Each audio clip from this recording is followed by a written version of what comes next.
Hello, नमस्ते दोस्तों। जैसा कि आप जानते हैं कि कभी-कभी अपने कुछ अनुभव मैं आपसे शेयर करती हूँ, तो आज भी मैं आपके साथ ऐसा ही एक अनुभव शेयर करने के लिए बैठी हूँ। आज जब मैं लिफ्ट से आ रही थी, तो रास्ते में एक बेटी चढ़ी जिसके साथ एक छोटी-सी बिटिया थी। वो बिटिया रो रही थी। वो उसको बार-बार चुप कराने का प्रयास कर रही थी। तो मैंने पूछा, क्या हो गया? बोली, अरे आंटी, इसका कल से एक खिलौना टूट गया और बाज़ार में ढूँढा वो भी नहीं मिल रहा है और इसने ड्रामा मचा रखा है। और वो बड़ा गुस्से में हो रही थी। तब तक उसका स्टैंड आ गया और वो उतर गई। फिर मुझे याद आया कि जब हम नौकरी में हुआ करते थे तो हमारी ट्रेनिंग के दौरान एक बार एक प्रोफ़ेसर हमें पढ़ाने आया करते थे जिनका नाम था मिस्टर आर.के. अरोड़ा। उन्होंने कुछ संस्मरण हमें जो सुनाए, जो अपनी प्रेरक बातें हमसे कही थी, उन्होंने हमारे जीवन में बड़ा योगदान दिया। और शायद उस समय क्योंकि हमारे भी बच्चे छोटे हुआ करते थे, उनकी कुछ लघु कथाएँ, कुछ छोटी बातें जिन्होंने हमें भी शायद एक अच्छा माता-पिता बनने में सहयोग किया। तो वो कहानी मुझे एक याद आ गई।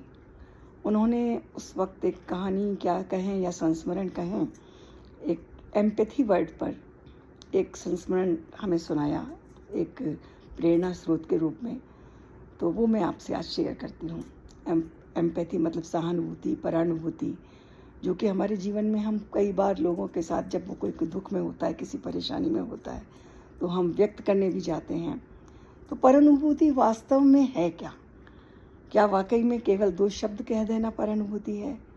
या संवेदना के साथ उस अनुभूति को महसूस करना, जिस दौर से वो व्यक्ति उस वक़्त गुज़र रहा है, वो परानुभूति है।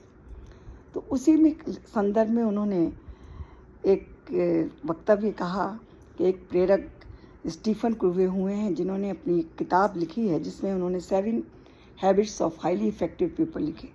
उसमें उन्होंने एक टॉपिक लिया है एम्पैथी।